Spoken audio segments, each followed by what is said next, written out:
a long time ago, in a galaxy far, far away.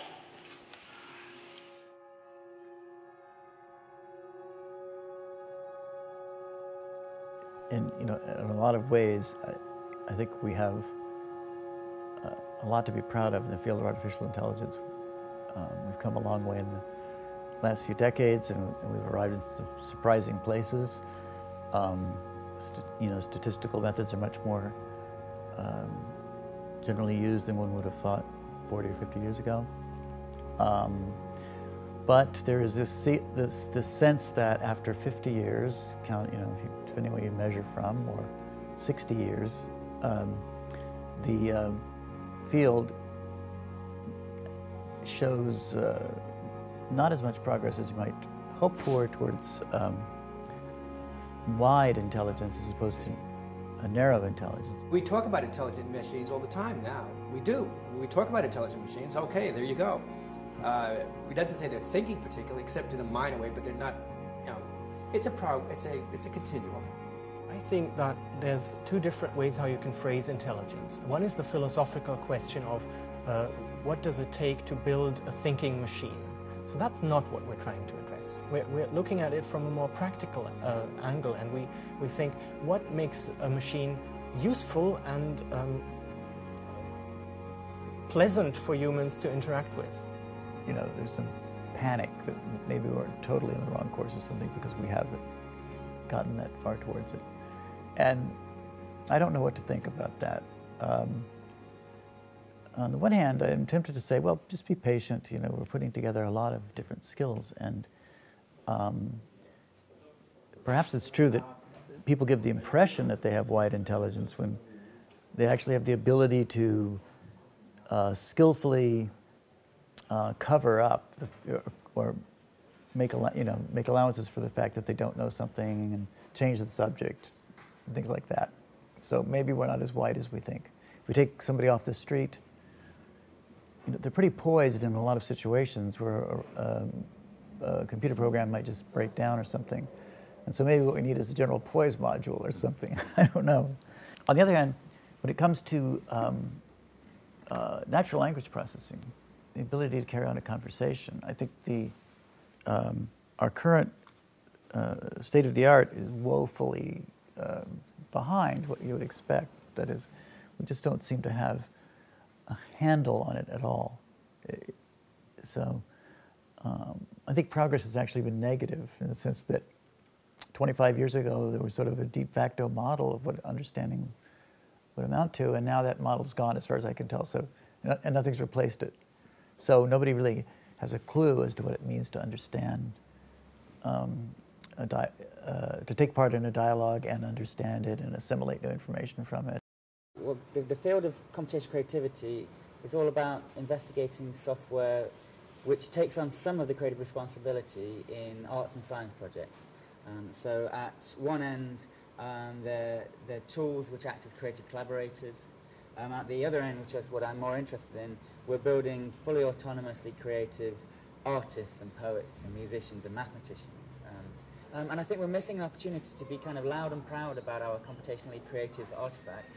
And we should be really rejoicing in the fact that software is producing these. Because to get to the stage where we can write nuts and bolts software machines which produce beautiful paintings or wonderful sonnets is a real celebration of our achievements as an intellectual society.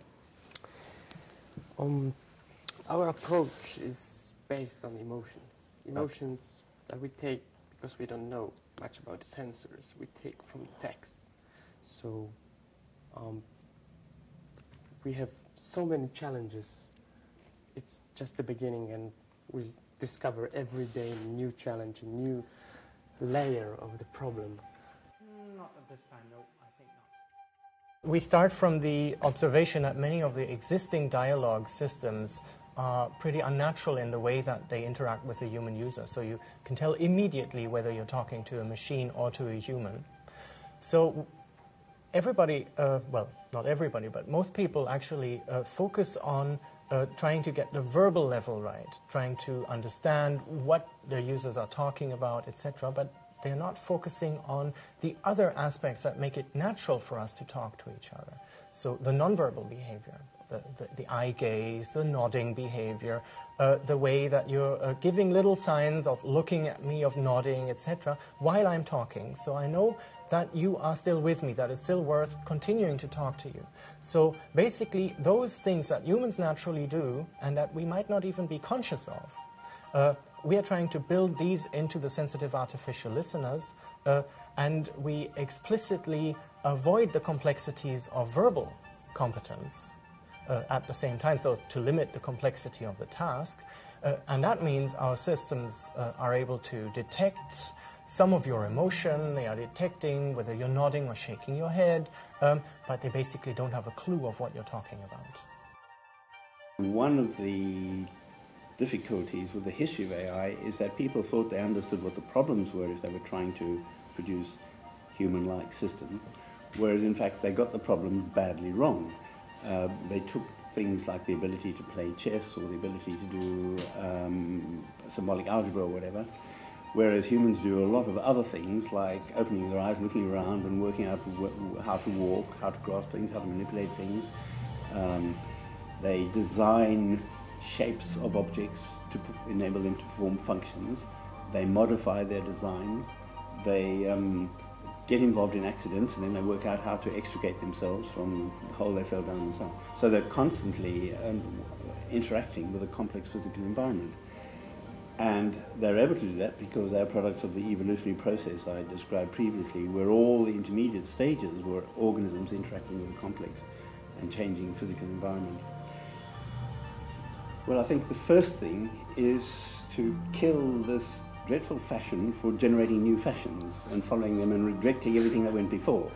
We need to change the education of researchers in this field so that they understand what has been achieved, what its strengths were, what its weaknesses were, what the problems were that the previous work was aimed at, and which problems they were not aimed at. What I think has tended to happen is that more and more researchers have begun to realize that there are these other things that intelligence is used for besides the abstract, merely mathematical problems. And they're trying to find designs and mechanisms that are useful for them. But they tend to be too closely tied to particular fashions. So one of the fashions that's now grabbed a lot of young researchers is the notion that there's this body engaged in dynamical interaction with the environment. So there's a lot of sensory information coming in, and there's information processing related to that, and their motor outputs. And then what the brain is doing is somehow optimizing something or other by controlling and manipulating the relationships between the sensory and motor signals. Now that's probably quite a good description of a microorganism or an insect maybe, although even some insects are doing more complex things than that. So what we have to do is say, okay, if you've got a body and you've got sensors and motors, you'd better have information processing that can manage that stuff in real time. But not say that's all there is, and everything else is all wrong because it didn't do this. Various people have had different ideas about what the Turing test is over the years. What's your own preferred reading of Turing's paper? Well, I mean, to me, it is, as I understand what he actually meant, it was a test whereby testing for a stage of development of technology at which people would start to accept systems as being covered by the word intelligence. In other words, I believe he was talking in terms of the concept of intelligence would adjust sufficiently such that by the time we got systems that could pass the Turing test, people would be quite happy to apply the word intelligent to those systems. But I'm not sure he was actually saying that therefore those systems would then be intelligent in the sense that most normal people would accept that term. So it wasn't quite as straightforward as I think people think it is. It's just a test of human level intelligence. Can you imagine a series of tests that we in the community can use, effectively for public understanding, to say, hey now guys, we've now got a computer that can do this, we're moving towards a computer that can do that. Do you have any idea of a sensible series of yardsticks that we might use? Well, I think the Turing test is appropriate in certain domains, not the creative ones that I'm particularly interested in. In those domains, when you're writing software to be creative, the Turing test is wholly inappropriate for a number of reasons. The first one, and possibly the most important one, is it encourages pastiche. So imagine a Royal College of Art new graduate and presenting his or her work next to the works of Monet, and someone saying, you can't tell the difference whatsoever. So therefore, they're as good as Monet. That student and his advisors, or her advisors, would be horrified because all they've done is produce pastiche. I think that the Turing test as it stands serves as a very rich resource for philosophical inquiry. And for that reason alone, I think it's still doing us well. We may find other tests that support research, but philosophers are still finding interesting things, I think, to say about the test as it appears in Turing's 1950 paper. Now, my 2008 paper, published in Minds and Machines, argues that Turing introduces not only a sufficient condition for intelligence, but a necessary condition as well. Commentators for the 60 years now, since the original Mind paper was published, have pointed out that if a machine only ever does things that you can predict, it doesn't deserve to be called a thinking thing. And so I argue that implicit in the 1950 paper and in other speeches, talks, and papers that Turing gave around that time, he offers what I call the epistemic limitation condition on intelligence. And basically this says, in order to think, something has to have the ability to occasionally surprise someone who knows exactly how it works. I do believe that is a key element of software being seen to be creative, that it will need to evoke surprise. And when I give a lecture on computational creativity to the students back at Imperial, and I start off by saying, put aside all of your assumptions about computing, because we want software to be subjective, not objective. We want it to be not repeatable. We don't want it to run the same thing twice, whereas normally you want software to be absolutely secure and safe. And we wanted to do things which we did not know it was going to do in advance. Whereas all the other courses they're taught at Imperial are about the exact opposite. How to write code so you know exactly what it's going to do, and you're sure it does what it's going to do, and it does the same thing every time you run it. And in computational creativity, we turn that on its head, and we really study hard novelty and surprise. Now, as for Turing, like many people, I keep hearing about it, but I've actually even read the paper, which is not true of most of the people who refer to it. And if you read the paper, you'll find he very quickly says that the notion of intelligence as normally used is so vague as not to be worth even trying to define. And he more or less says there's no point even trying to have a test for intelligence for that reason. But he wants to do something else. And I think what he does is very ingenious. He says, I'm going to make a prediction. And his prediction is that by the end of the century, you'll have memories of a certain size and computers will be able to do certain kinds of things. And in particular, and this could hardly be a test for intelligence, it'll be able to fool about 25% of the population for 5 minutes. Or I forget the exact numbers. But it's hardly what we would regard as a test for intelligence, and obviously he didn't either.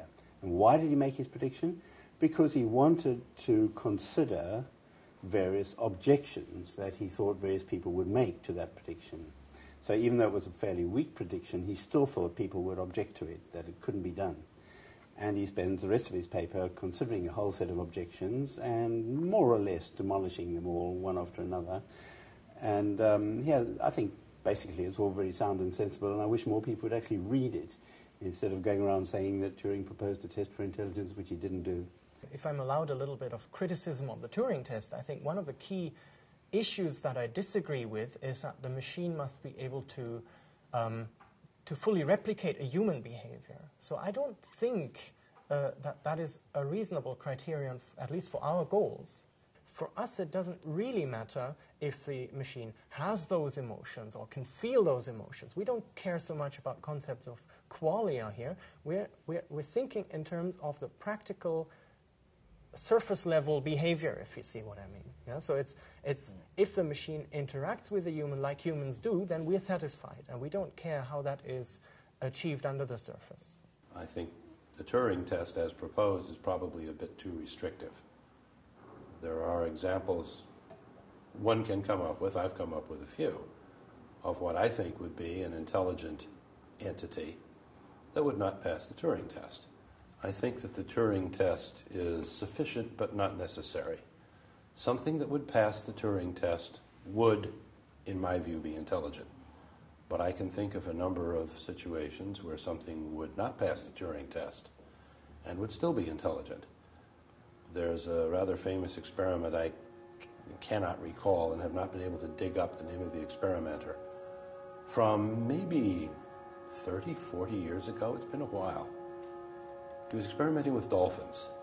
He said one of the reasons we don't realize how intelligent dolphins are is that we're asking them to do overly simple tasks. Don't ask the dolphin to fetch the ball.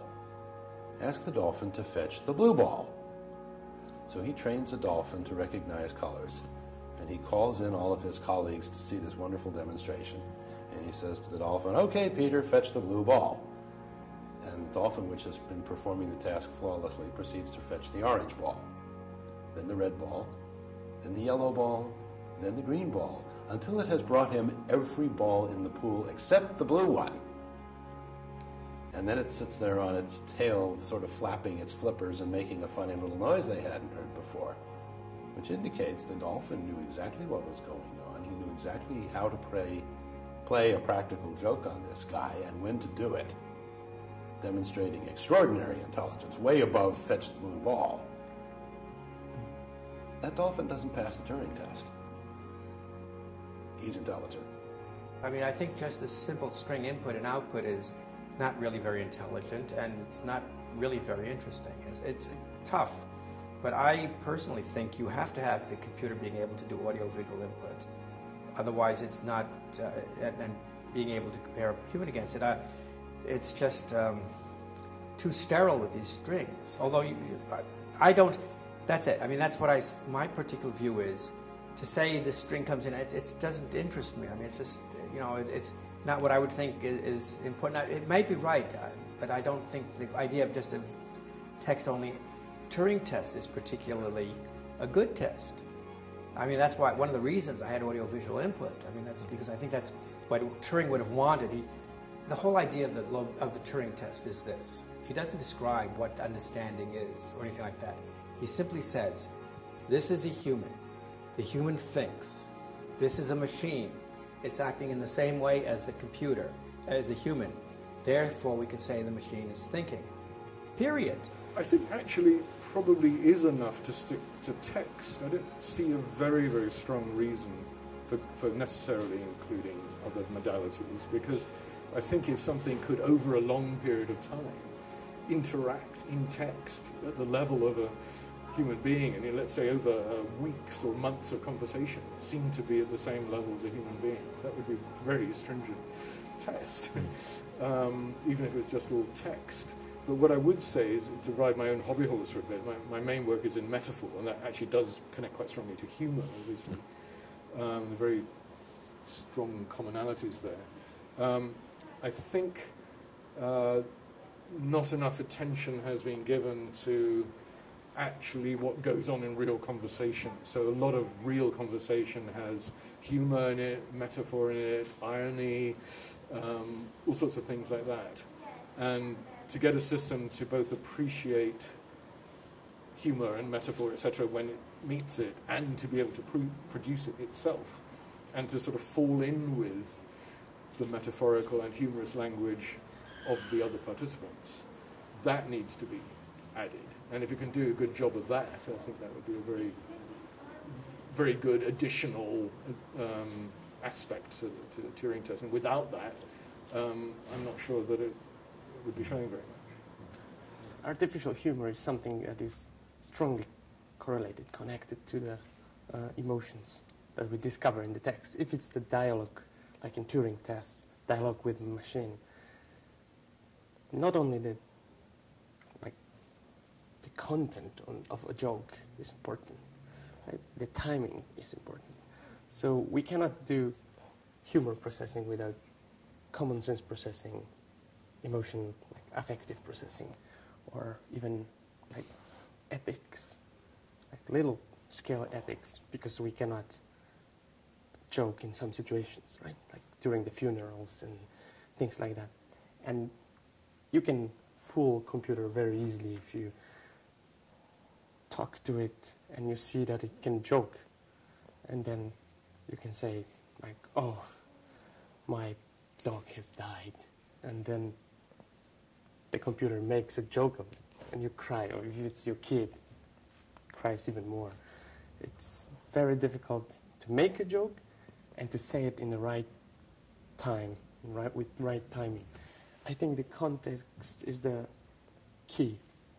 Without the context, we will never cheat the human being. Of course, it's easier to do it if the machine, let's say it's a vacuum cleaner, it knows it's a vacuum cleaner. It knows its functions. It knows that it cannot fly, for example. You cannot easily fool it because you can ask it for the age, for things about politics, or say a joke. And if the computer is supposed to cheat, to fool you that it's human, it's easier to reveal the truth.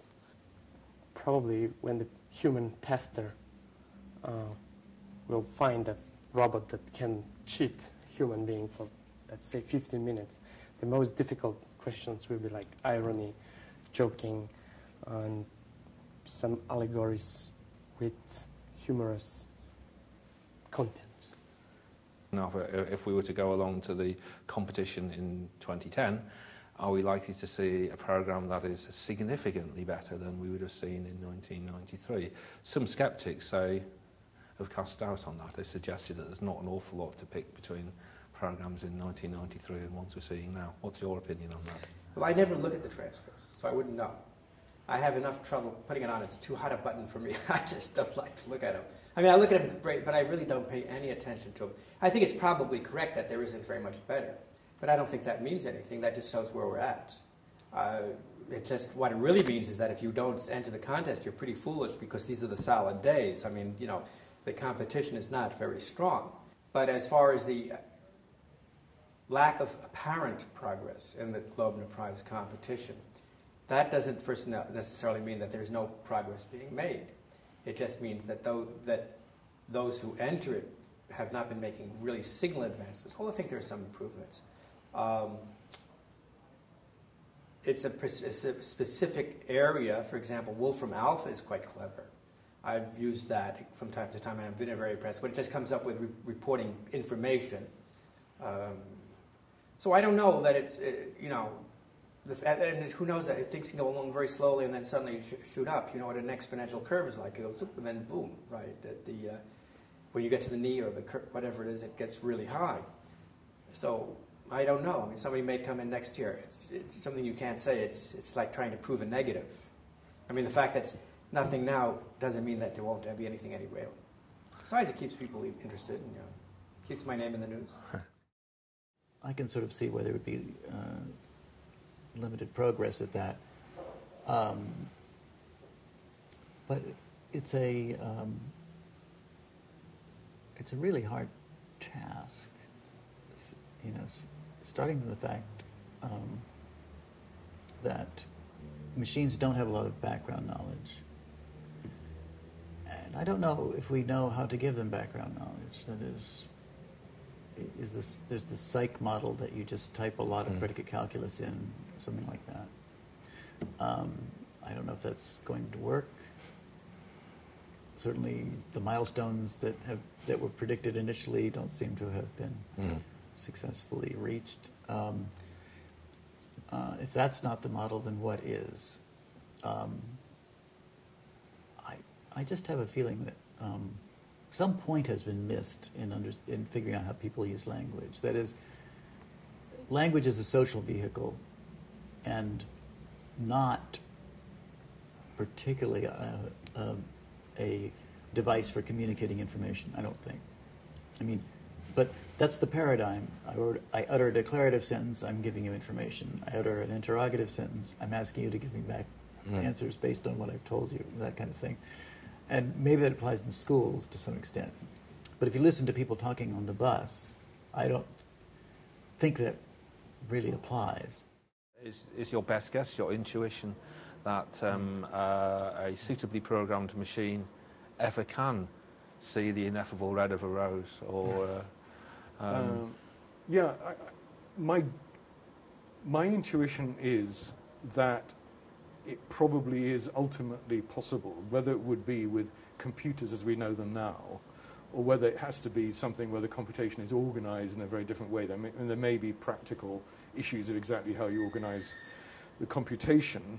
And although it obviously seems weird to most ordinary people, and it seems weird to me too, the idea that a machine made out of integrated circuits and running some program written in some programming language could have consciousness and feelings and emotion. That seems weird. It's not really any weirder than the idea that little bits of biological material and neurotransmitters and electrical signals between neurons, that could achieve it either. You know, the problem applies at both ends. There's a huge mystery all across the board. So in that sense, computers are no worse off. There's a big problem with the public perception of the Turing test because it's been abused by the popular press, sci-fi, and so on, and people who should know better.